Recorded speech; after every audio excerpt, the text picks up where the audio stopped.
Yeah, the thing with, if you ask a Nigerian person, for example, and say, is colorism still in Nigeria? They will first of all look at you and be like, Elaine, colorism. Skills, like, they don't know what it is. Yeah. Like, not all of them, I would Yeah. say. Like, Yeah. the majority do not know what it is. And Yeah. when you tell them, it is when you explain what colorism is, that it's like a preference of a lighter skin to a dark skinned person, and the glorification that comes with it.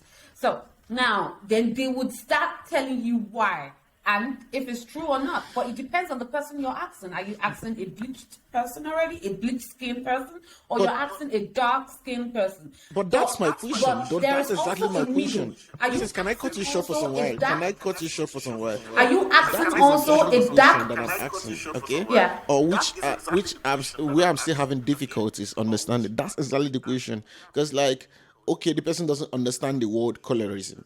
You did a very nice work. You defined it. Okay. So why do we have to favor that? Where did that come from? That's what I'm trying to say now. Are we comfortable in our skin? Sorry that I have to go back now to colonialism, okay? Were we comfortable in our skin before knowing there was something like a lighter skin and a darker skin? Were we all comfortable with that skin before the coming of the white man? That's what I'll call it, sorry. Okay? Were we all comfortable in our skin? Do we have all these preferences? Because it's rooted somewhere. Some people will come with the arguments. Let me speak from a position of a man now. A man will tell you most of the time, "Oh, it's just my preferences. I prefer light-skinned woman." Why is it that okay? I'm not okay. Let me not quote any statistics. Let me talk from my own personal life experience. Let me say now that I've met 100 men. Okay, let's imagine I've met 100 men in my life, or I've got to know 100 men personally. Okay, out of that 100 that I'm talking about, 80% to 90% will make the same statement that I'm making now. Oh, it's not that I don't like dark skinned women. It's just that I prefer light skinned women. It's just my preferences. So, where did that preferences start from? Okay, let's say like those of my age who didn't experience the colonialism or the coming of the white man or wasn't there. Okay, there were also still particles of it after they gave birth to us. But I think we got it all from the media, from the television, from everything we watched. They were all busy pushing it into our face. So, okay, growing up, for those of you who watched Living in Bondage, I'm talking about the real Living in Bondage, not that bullshit on Netflix. Sorry, with all due respect to those who acted that stuff, they are trying to destroy my childhood. I won't let them do that. I will always love the old one. No. I will Okay, this one always support I'm the out for first it. Living I'm in out for it. Bondage. I love this one. Exactly. Okay. So I'm not interested Of in what course, they did. yes. Of course, yes. So I'm not interested. Sorry, Princess, we can discuss about Living in Bondage afterwards. Let me complete my argument, okay? For those of you who watched Living in Bondage, we grew up watching that movie. Sorry. Merritt was a very light-skinned woman. And it was portrayed as a very beautiful lady in that movie. You growing up as a little boy, what's the image of a beautiful woman in your head? That's a question for me. It's just like a question that I always had in my head. And that's just one example out of a lot. Whereby through our movies, through the media, through all those things, it was pushed into our head. And you grew up to start having all those preferences without asking yourself, if you're looking at this person, is this person actually beautiful? Is this guy actually handsome? Or am I just looking at the color of the skin? And I'm like, this is just because of the color of the skin, you move over there. Or just because of the color of the skin, I will treat this person different and I'll treat the other person different. That's the problem. That's the intention. I feel like that's just like my explanation of the intention behind it. Because the problem I have is like the intention. What do you think? Before we get to living in bondage, we can trash out the issue of the living in bondage at the end of the podcast. But for now, that's like where I'm coming from. Continue. Okay. Yeah, I think the preference of light skinned women and the glorification of it.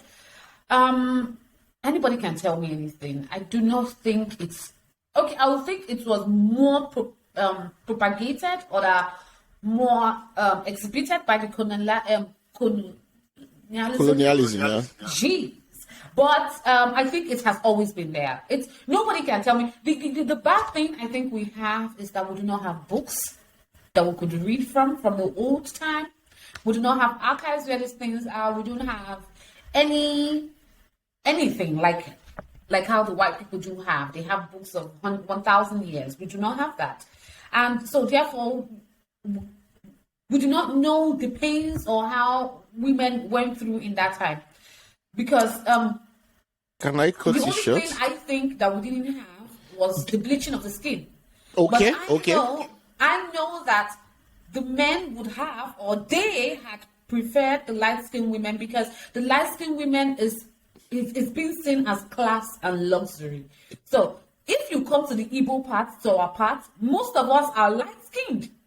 Can I ask you a question? Right? Do you actually seriously believe? Can I ask you a question? Do you actually seriously believe that there were this discussion of light-skinned women before colonialism? I want to hear it. Really? Yes. Okay. Yes. I do because when colonialism came, I do not think they came as Christians, right? So Yeah. the Africans that were taken down there were the ones who they've seen how bad it is. Of course, they've seen how they are being classified and racialized, and they had to start making do. Like, okay, and when they must have given birth to the light-skinned kids, then they were like, okay, these kids are more preferred than the dark ones. And then somebody started with a bleaching cream, and so it became like that. And then when they brought it back down, or through radio or whatever, and we started, in hiding those things that have been done. But I think that in Africa already there was a preference of light-skinned women. I'll counter you. I'll counter you. No, that everybody started having more access to any cream that could bleach them is after colonialism. But before then, it must have happened, because light-skinned women will not just start from one day and say, "Hey, no, I think because so or so they must have been fine for those men, just like how they are still."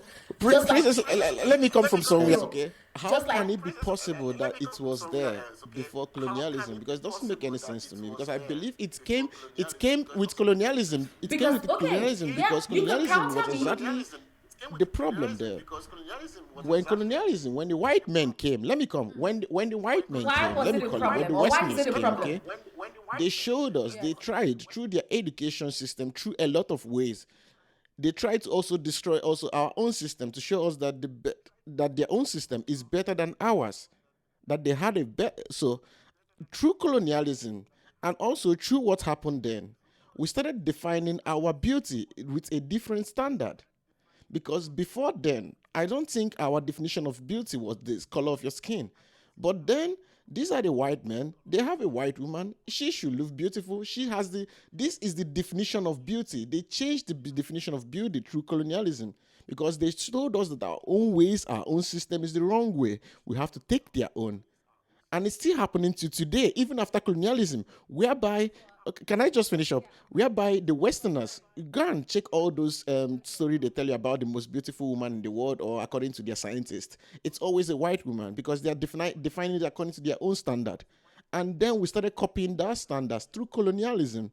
They were the ones teaching us in the school. They were the ones showing us what is this and what is that not. And through that, they changed that way of thinking. Because I believed, like you said, they are light skinned. But I can't believe that before colonialism, it was like a standard of beauty. The woman was raised up because, like it is today, whereby, like I already made the joke at the beginning, it's a fair woman. That means automatically the discussion changes.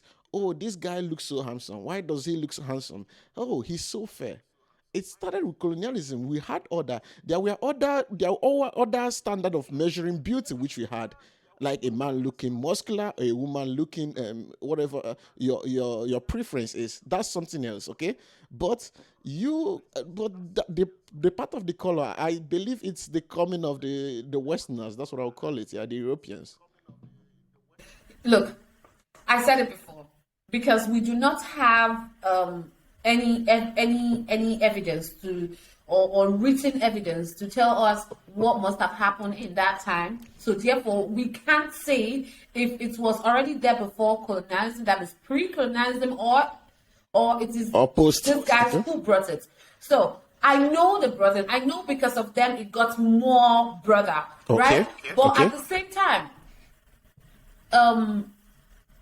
women, I'm not going to speak for other tribes. I know for sure that the Igbos have more light-skinned people, both men and women, more as any other tribe, right? Okay. So now, these people, nevertheless,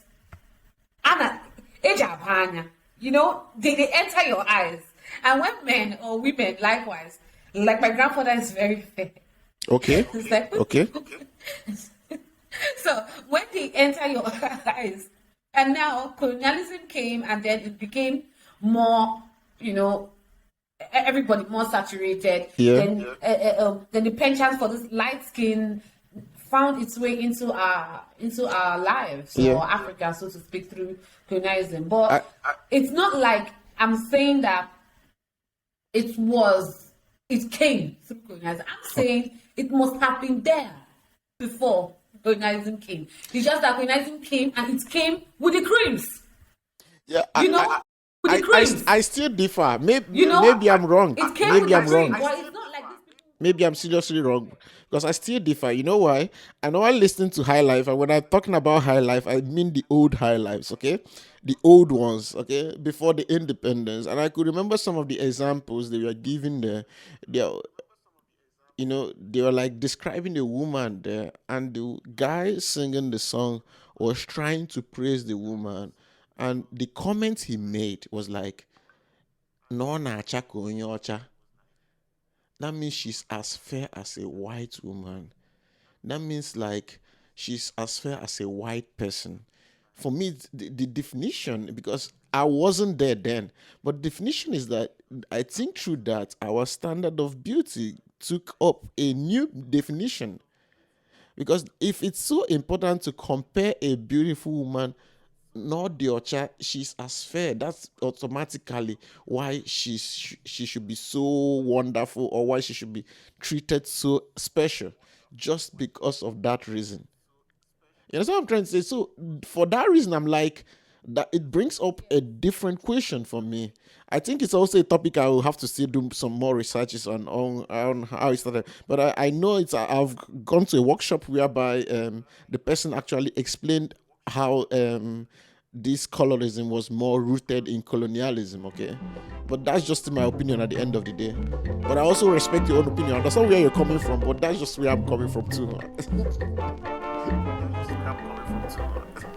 You know, from